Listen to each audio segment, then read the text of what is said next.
This is the Analysing Anfield podcast on the Blood Red channel, bringing you the best tactical and statistical analysis of Liverpool FC. Hello everybody and welcome to this week's episode of Analysing Anfield. I'm Josh Williams and I'm joined as ever by Hernan Crespo. Those who are watching on YouTube, this is as long as it's been the week. What are you playing at, mate? I know. I said to Josh today, I said, listen, there's a little something on that's going to be in the podcast today. Just pre-warning you. And yet, my hair's that long now. I've got a bit of a hairband. No, what? Funny enough, somebody on Twitter this week, and I'm sorry I didn't reply back to them because it got lost in notifications a little bit because I'd been off the phone for a while.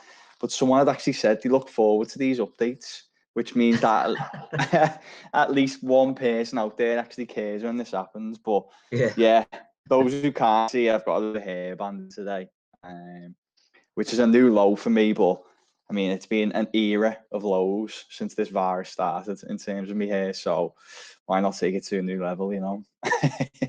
There's a variety of players to compare you to, but I thought I'd keep it with Crespo. I was thinking Zenden. Yeah, I could have went down the Benny Yoon route as well. Benny Yoon, yeah. Benny Yoon, famous red. Anyway. That was the way of the week.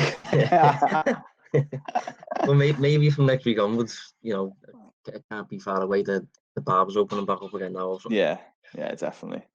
But we've got a bit of bad news this week because those who listen to this podcast for a long time will know that we are big fans of Timo Werner, and it looks like in the period last week's episode, he's actually joining Chelsea by the looks of it.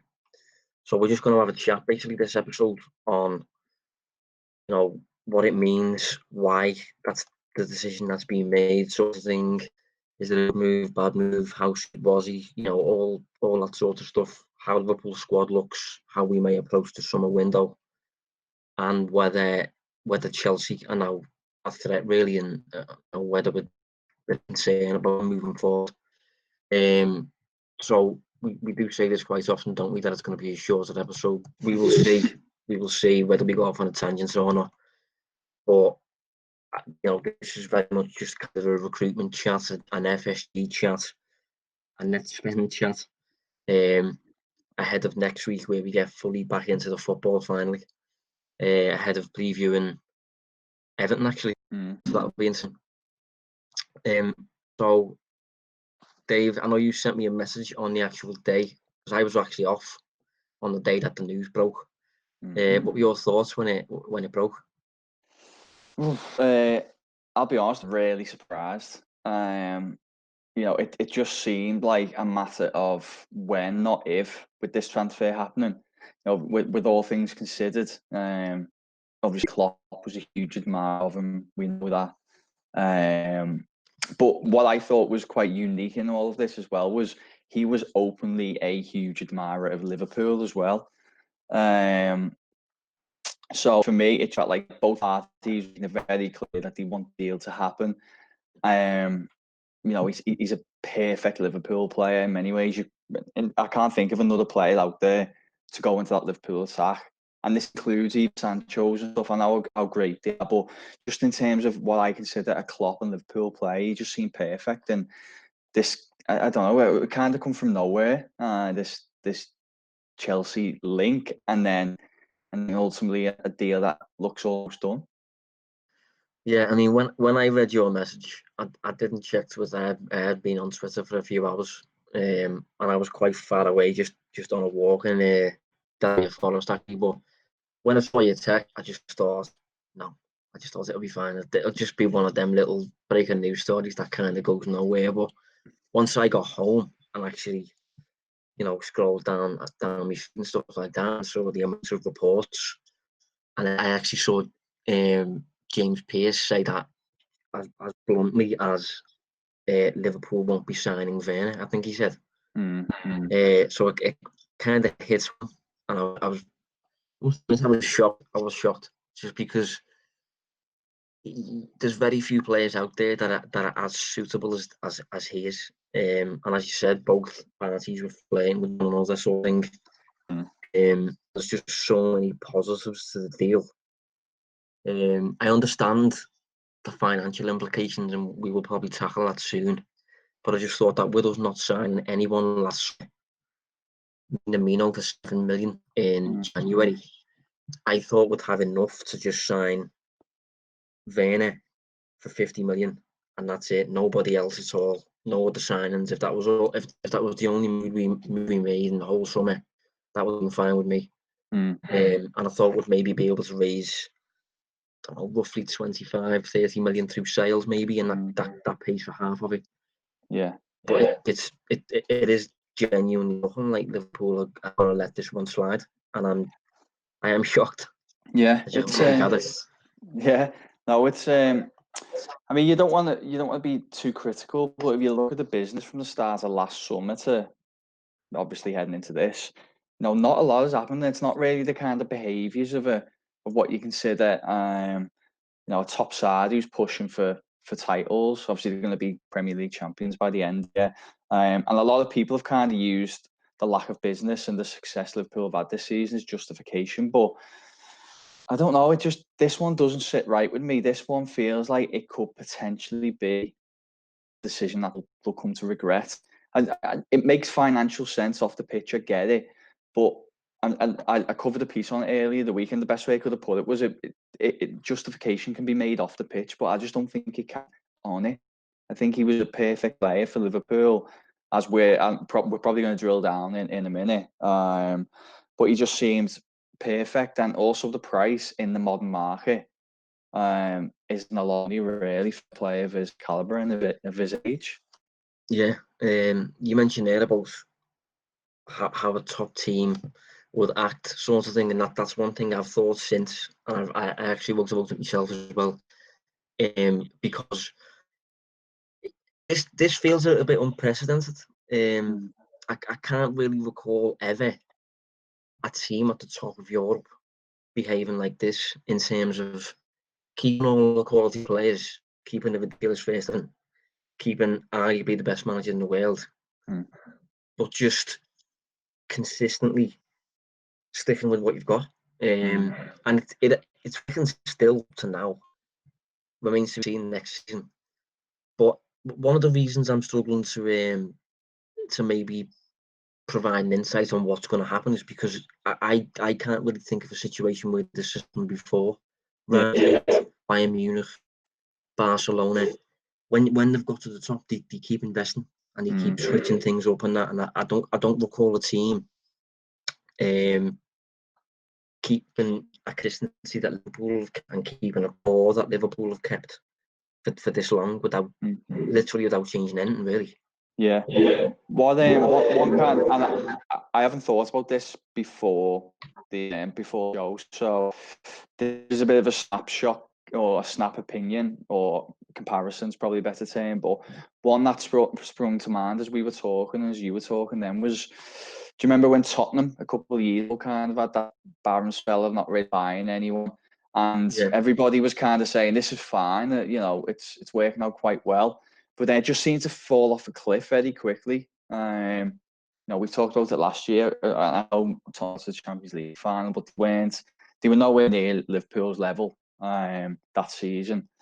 And I just wonder whether, I don't think Liverpool would drop off like that because the quality is so good. But if we're really lucky with injuries this season, I mean, you have to have a look at City in the summer. They lost the best defender, Laporte. Company wasn't replaced, and very quickly they had a huge defensive issue that's basically plagued them all season, and it's been one of the decisive factors while they've been miles behind Liverpool in the table. And you just wonder, if something like that happened in Liverpool's attack this season, it could really upset the equilibrium of the whole side. Yeah, I think Spurs is probably the best example. Spurs are probably the closest I can think of to sticking with what you've got, refusing to invest in new blood, if you like. I think that there's a few subtle differences though, purely. For example, for start, Spurs didn't reach the top before falling off. Liverpool, for me, are currently at the top. So it's maybe a little bit different in that sense.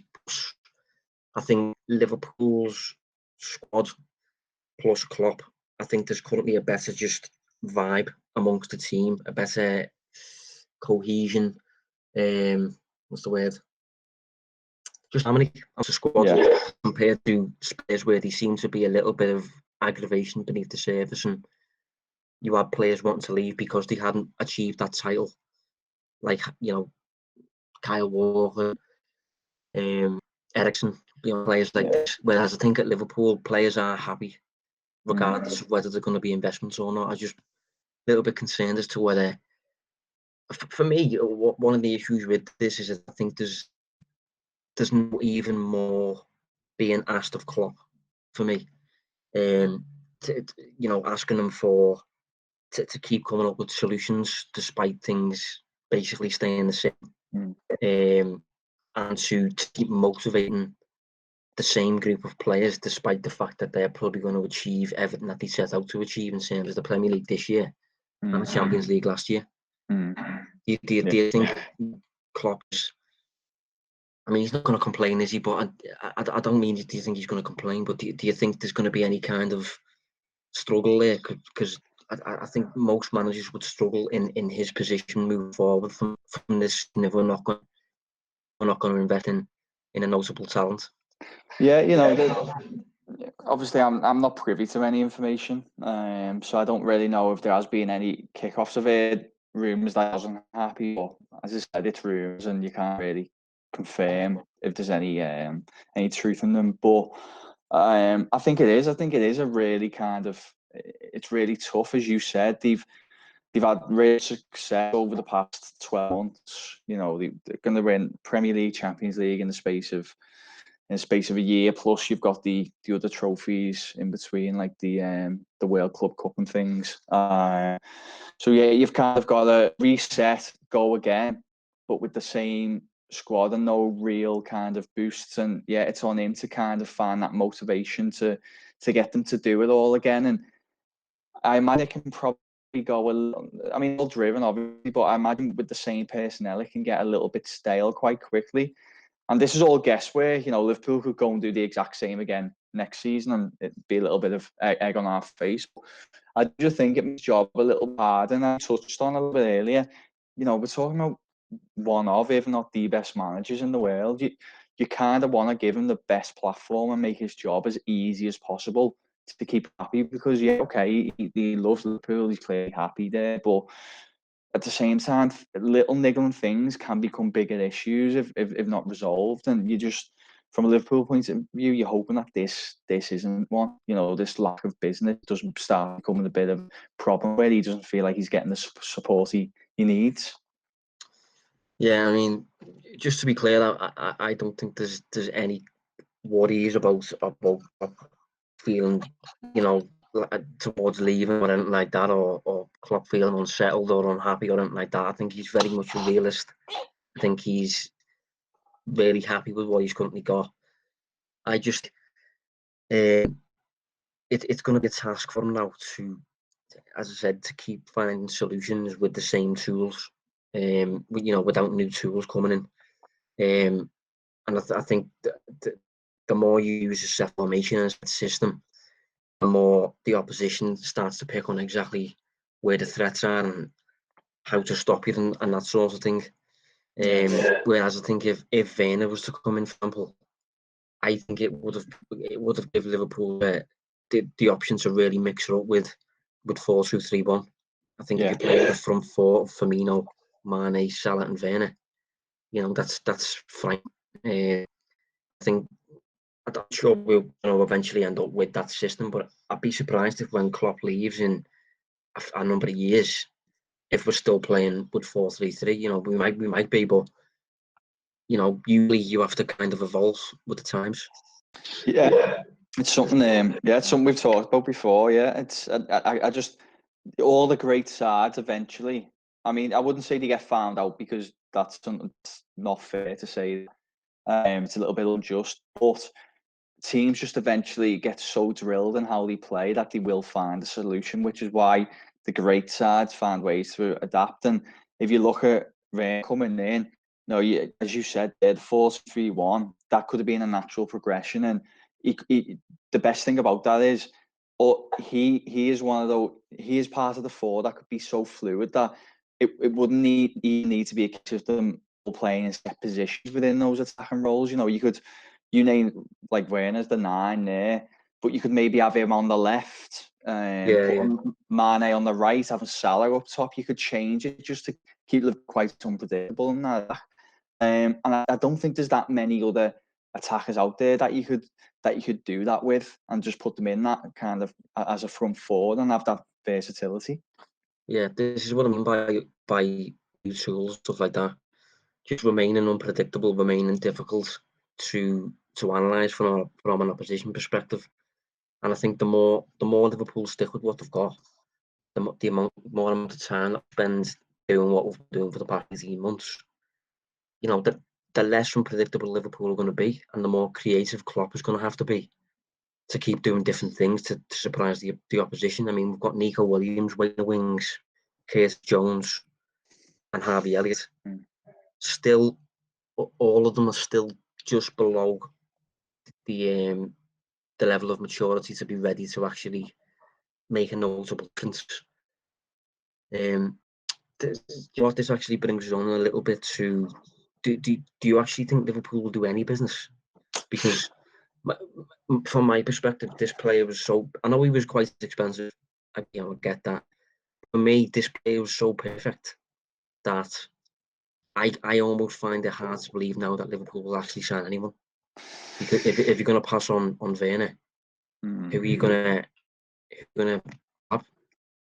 Yeah, it's about finding an alternative that kind of still brings what he could have brought. But as I said, he's really unique. I don't think that player exists. Now, you could maybe look further down the food chain of players who could develop into that one day, but aren't quite there yet.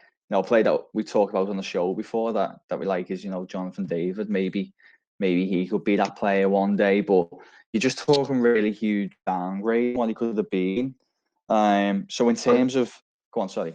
I was just going to say, another player that comes to mind, another one who we've mentioned quite a bit would be Buendia. And the reason he's relevant here is because Norwich, are likely to be one of the major clubs to suffer because of this coronavirus outbreak. The lack of finances and stuff like that. I know that Norwich aren't particularly a rich club, and I know that they, more than literally every other club in the Premier League, are reliant on player sales to bring in income. Maybe if they, if they accept 20 million for Buendia, I don't know. Maybe that's, a notably cheaper deal. I know his wages would be considerably less. But I don't know. Maybe that's the type of deal that Liverpool will try to search for. But I don't know. I just think, considering how perfect Werner was, it's difficult to see what business opportunity you would then deem as viable if you've overlooked that one.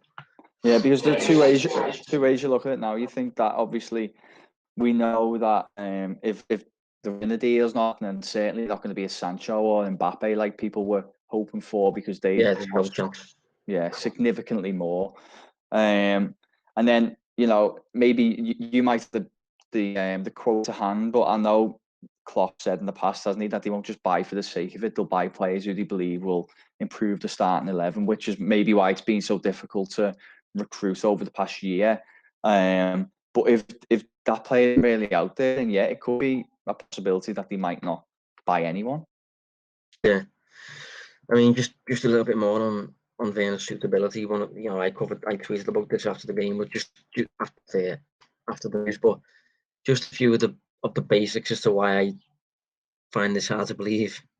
He's on the verge of his peak years. He's currently 24. Available for about 50 million, which for me is reasonable price for a player who's clearly going to be a lead. Versatile, variety of different positions, really direct, really fast. Has enough quality to compete with the current Liverpool front three. Score and create. There's a balance there between two. He's German, wants to come to Liverpool. Liverpool liked him as well. He's got a similar playing style ingrained into his game that he's picked up at Leipzig in the past few years. And he's clearly on an upwards trajectory in terms of his level, his improvements. Clearly not declining, is he? And he can do bits as well of both Mane does in terms of threatening him behind and putting the ball in the back of the net, but also what Firmino does in terms of drifting off towards midfield and linking the play, which he seems to have added to his game in the past 12 months or so. So he really was a player with many sides to his game, and it is hard to believe that we're passing up on the opportunity. I understand the current frontier that we've got, and he would have technically arrived as a substitute, but for me, he was clearly going to be too good to remain on the bench, and it probably would have been a matter of time before he displaced a midfielder, for that 4-2-3-1 sort of thing against most teams. Me 4-3-3 would have been kept against the likes of Man City, but 4-2-3-1, I think against I don't know, 12 of the 20 Premier League teams would have been fine. I think we would have just blew most opponents away. Yeah, I agree. It's interesting about his age and his potential prime, because you look and you think he's scored 31 goals this season, 12 assists. So this is his best season yet in Germany, and he'd be arriving in the Premier League on top of that. So yeah, he's not only got his peak he's heading, but he's probably already hitting some form of peak as well. So you could drop him straight in there. And yeah, the versatility again, you just named everything there, really, what it has to offer. But, even though Liverpool tend to dominate most games, don't they? And he can be a really good player in that, maybe working behind another forward or working alongside one, creating opening through moves and, as you say, linking around with other players. Obviously, he's a great goal scorer, but we also know that Liverpool, they still create chances in transitions, don't they? Even though they are side who tend to dominate, he's proven so many times in Leipzig's side that he can kind of explode in these moments. And that's just something else that it feels like it would have been great to have a player who can also do that. Kind of if you think of a player in the top of your head, maybe a defending corner, then he breaks out with the likes of Salah and Mane, all possessing ridiculous pace. Just very few defences could really stop that. Yeah, really is a shame. I actually saw quotes this week. Surprised reading them from Robbie Fowler, actually, questioning whether he was a Liverpool type player. Yeah, I just want to see comments like that. Honestly, can't get my head around. I don't know what player he's watched, because for me, it's an absolute ideal fit. I think a while back, Didier Mann said similar, but I think Haman's basing his opinion on the Werner he's seen in the past rather than the modern Werner who's doing a lot more than just running behind. Yeah, with the it's hard, but with the greatest respect to Fowler, because somebody actually kind of said something about down the back of my picture, saying I think this gives a better insight compared to what Fowler said. And it's really hard, because at the end of the day, Fowler's played at a level that we could only dream of and knows the game as a forward much better. So I'll never be truly dismissive of someone's opinion like that, but it felt to me like it was a kind of justification that it had many holes in. It kind of felt like it was, oh no, this is fine, he's not good enough, and there wasn't really any sort of analysis to back up the opinion. And I have to be honest and say I completely disagree with his opinion on it. I think he would have been fantastic for Liverpool. Yeah, I mean, I think I'm led to believe that one of the initial reasons we were so interested in getting the player in was because obviously the African Cup of Nations was going to be held in January. There's rumour that that's going to get pushed back a year. So if that's pushed back a year, it should be as much of a problem. However, how long do we expect the front three to last? How long do we expect them to keep competing at this level, with this level of consistency and without injuries? Because I've actually thought about it since, and I think Salah's 27. I think Mane's 27. I think Firmino's 28, or they might be 28 actually as well. I'm kind of looking at that as it's quite old. But then, if you consider that they're both elite, the elite players, the real top bracket players, they usually do go a little bit of 30. If you a few very examples. If you look at Messi's now 32. still very much doing it. Cristiano Ronaldo's now 35. Robert Lewandowski's having arguably the best season at 31. Robin and Ribery as well. They both kept going well into the 30s. So maybe we're discrediting Mane and Salah a little bit by suggesting that it's a matter of time before they drop off. Maybe they have got about 5 years in them. You know, we don't really know. Yeah, potentially. The only, I guess, to play devil's advocate, the only thing is, it feels like the players like your Messis and Ronaldos have massively adapted the game to go that long. I don't think Lewandowski, I think he's just a machine. But it feels like they've adapted the game a little bit to, like, Ronaldo's obviously just a goal scorer now. He doesn't really do the same kind of creating that he used to do. And I feel like what we have now, it's Salah and Mane is a really, really good balance. And you just wonder if anyone has to start adjusting to prolong the career, whether you'd lose that balance a little bit. I'm not sure. Yeah, I think my concern would be the physical drop.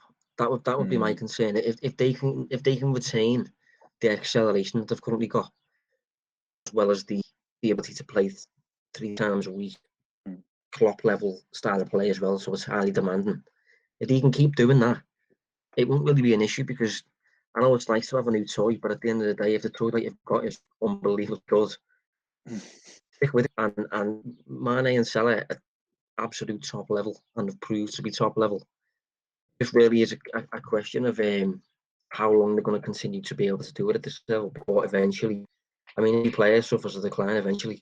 Yeah. It's just a case of when it's going to happen. And if you do look at the physical traits of Mane and Salah, they're both in perfect shape. I don't think either of them drink. In fact, I'm fairly certain that neither drink. Eat well and things like that. So I don't know. It'll be interesting to see how it goes in a few years with that. I thought the other point you made was really relevant, though, where you mentioned that about the injuries, because, you know, by the odd couple of games here and there, neither of them, or any of them, I should say, have really suffered any prolonged spell on the sidelines. And we always say how much of a desirable quality that is, but obviously we also accept that sometimes freak incidents happen. And, you know, if you obviously touch wood, because you don't wish it upon anyone, but if like one of them picked up like a Sane type injury, then it'd be a different ball game, really. Suddenly things look a lot different in that attack. Yeah, I mean, just for a little bit of perspective on that, I've just searched. Since Salah joined Liverpool, he's missed a grand total of 2 matches. 2 matches. Yeah. But that's while also having the impact that he does on the pitch. You know, scoring virtually every week, and if he doesn't score, he'll assist. And Mane has missed quite a bit more, actually. I wasn't aware of that. Mane's missed 4, 1, 10, 18, 19 matches. Is that over his whole career? No, that's since Liverpool. Yeah, that's Liverpool. That's still, if you think about it, 19 running over, what is that, 3 or 4 seasons? Yeah. Well, he did join a year before, actually. And Salah, I think it was a year or 2 before he joined Liverpool. So there's been a bit more time for him to suffer those injuries. Yeah. It's still actually not 19. It's 23 matches. Still not that bad, though. No, definitely not. So, have you got any thoughts then on the whole concept of FSG/net spend? Because this seems to crop up every now and then when the sort of thing happens, when we up the gains buying a top player. Basically, it seems to surface. I remember, it feels like when Liverpool kind of come good as they are now. So 2018 onwards, Champions League success, all that kind of went away, because it looked as if, well, we know what we're doing because look at our success.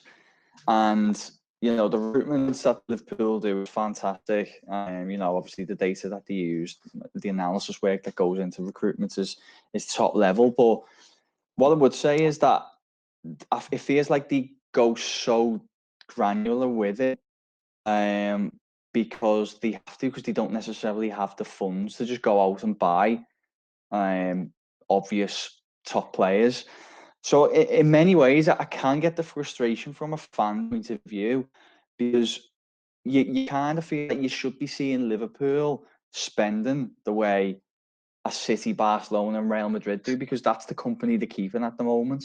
And to kind of see this reluctance to even spend 50 million, I can understand the frustration. I understand. I get that Liverpool are a really well-run business, and not dependent on basically cash flow from a multi-billionaire. And you probably prefer to be a well-run business than the latter, because you're not dependent then. But I'll be honest, I can understand the frustration a little bit. Yeah, I as well, and I actually wrote a piece for today on Liverpool.com. But I can't help thinking to myself that look where Liverpool are. That is the crucial thing for me. If like Liverpool's not I don't know, actually created a little bit for it during the week. Apologies to those who are listening rather than watching. But that is how Liverpool show up in the past 5 years for net spend in the Premier League. Liverpool is 14th overall for net spend. Obviously, City are top, having spent about 600 million. Liverpool, on the other hand, have spent about 107 million. So, if you're going by a spending league table, Liverpool should be around 14th, which is absolutely crazy. Imagine Liverpool were 14th in the current Premier League table now.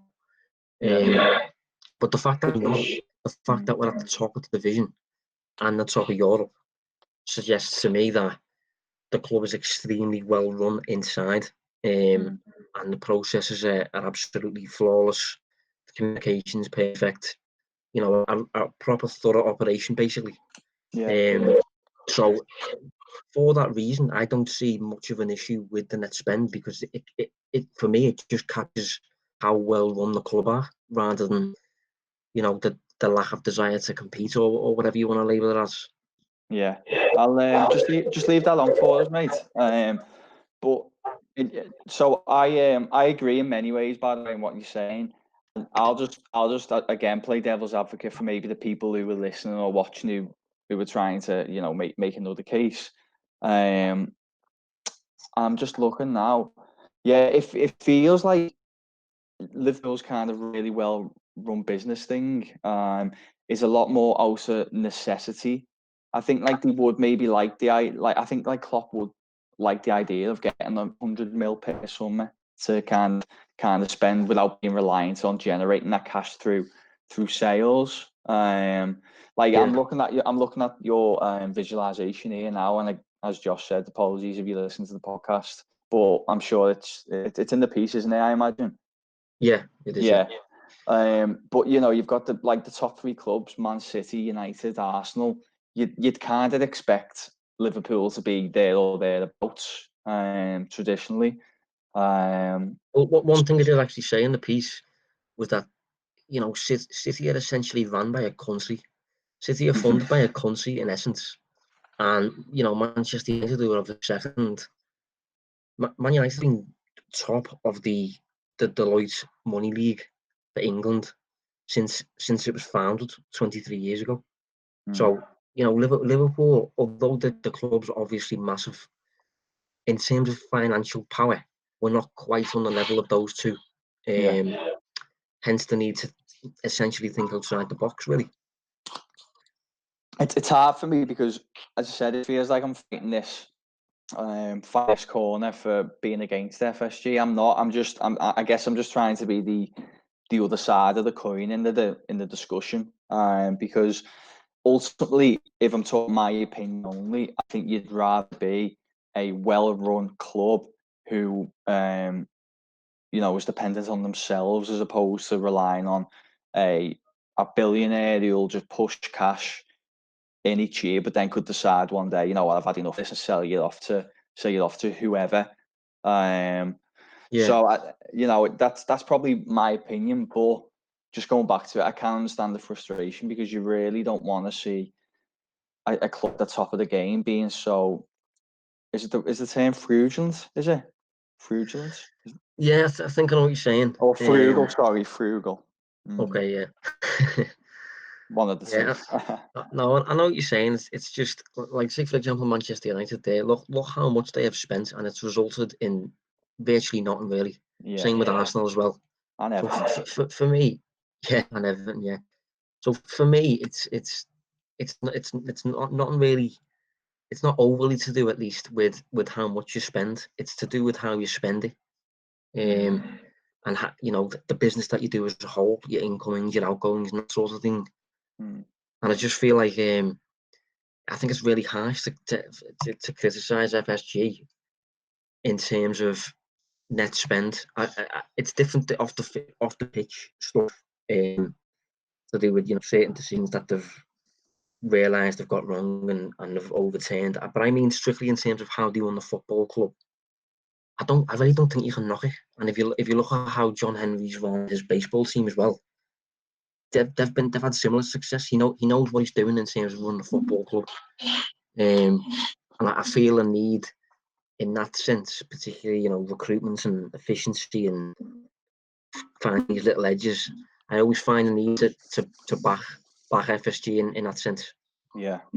No, it's fair. As I said, I've made a case for the other side of the coin, but I just think ultimately it comes down to wanting to be ran as a successful club without being too reliant on big investment from owners, and that's what Liverpool are at the moment.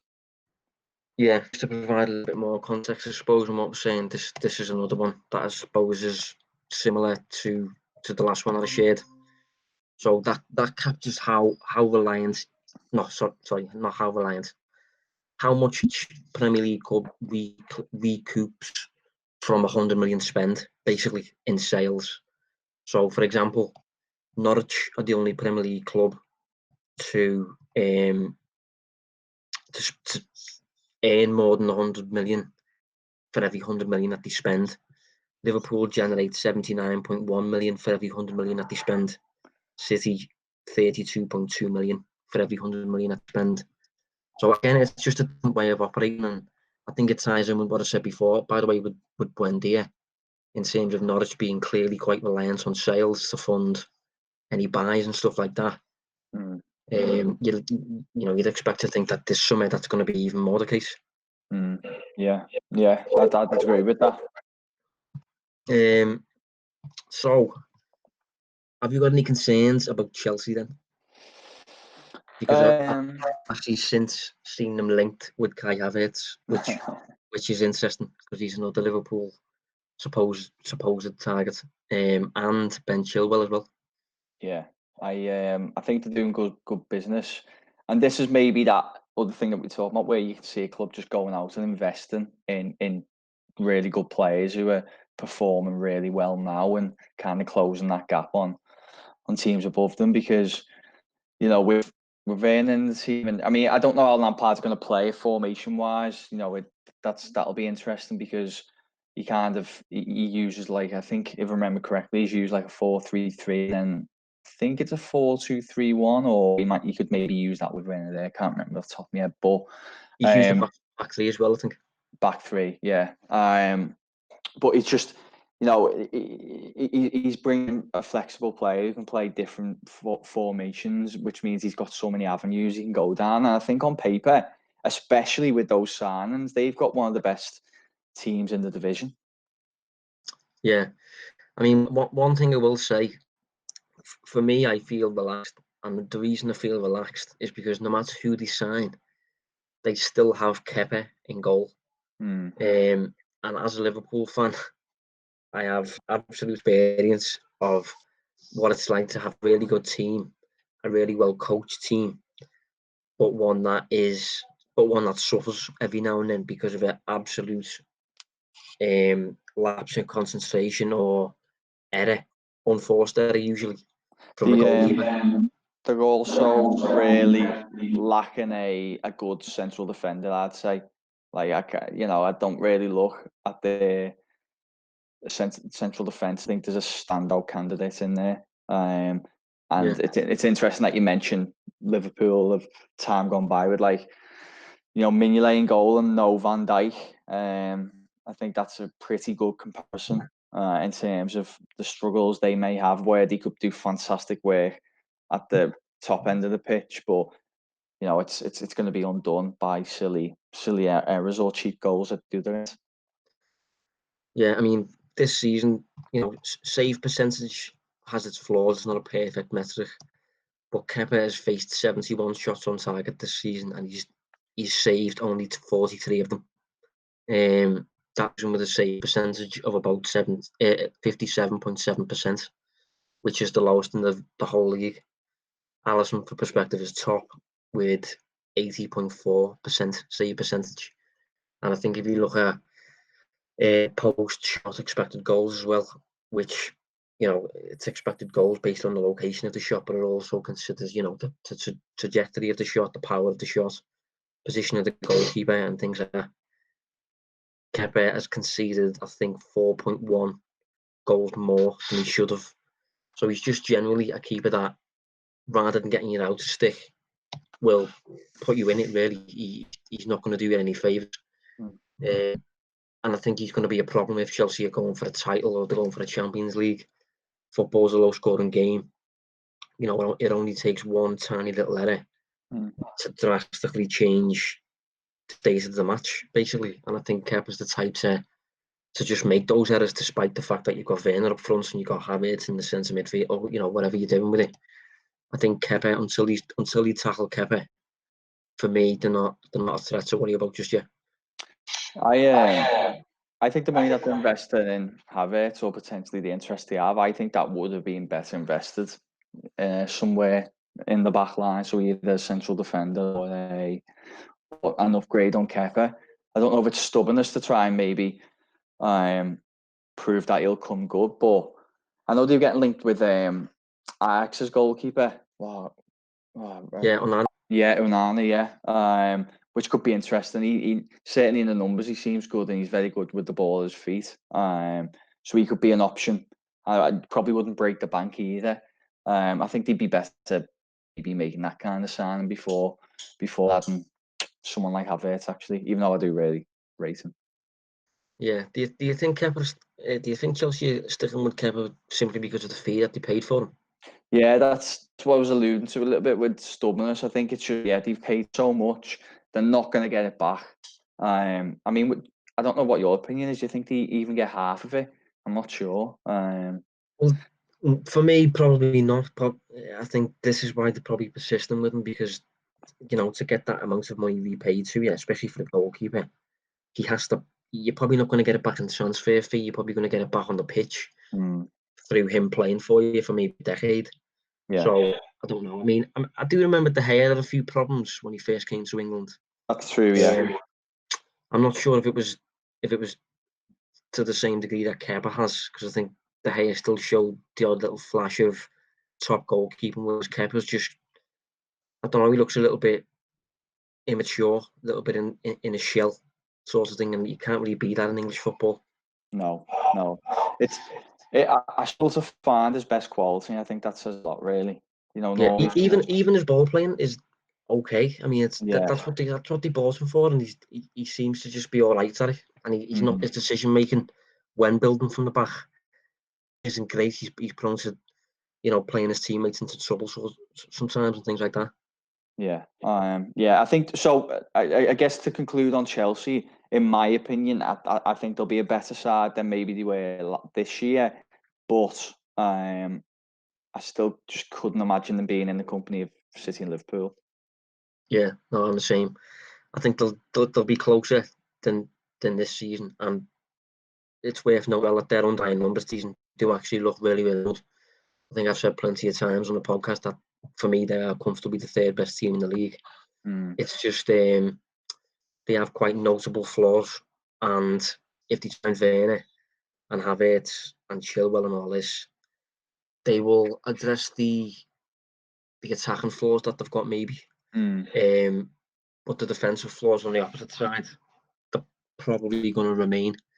So I expect them to be closer, but I don't think that anywhere near as complete as Liverpool are just yet. So the way Liverpool are likely to go maybe 10 matches without making a mistake, I think by that point Chelsea will have made 2 in 2 separate games or something like that. Yeah, I agree. Yeah, I mean, looking at the way Karius give up chances, and I mean, they go back to concussion, don't they? I probably shouldn't bring that one up, but Mignolet did the same. De Gea took Mourinho's Manchester United up to 2nd place when, according to the numbers at least, they were about the 5th best team in the league, I think. So I think it's mad, but yeah, I wasn't too concerned with Chelsea. No. Just yet, at least. So yeah, maybe we can round up. You also notice as well that Chelsea are linked with Nagelsmann, who we mentioned a few weeks ago. Which would be a dagger in the heart for many Liverpool fans, I think, if they took Werner and had a look at Nagelsmann. Yeah, and Havertz, that'd be tough. Devastating. I mean, I'd be moved on. I think. I think we said this to Chris, and his response was, "Are you trying to kill me?" or something like that. Yeah. Yeah, we'll round up anyway, but I think it's crucial to note that ultimately the finances are the reason why Liverpool have opted against Werner. It's nothing to do with the player not being suitable or Klopp not wanting them or whatever and like that. I think it's just simply a case of if the coronavirus didn't happen, I think we would probably have bought him. But the fact that it has, situations change, you have to adapt, and hopefully Liverpool got something up to sleep, but we will see. So yeah, thanks for joining anyway, Dave. Thank you, mate. And we will be back next week ahead of the return of Premier League football. So see you then.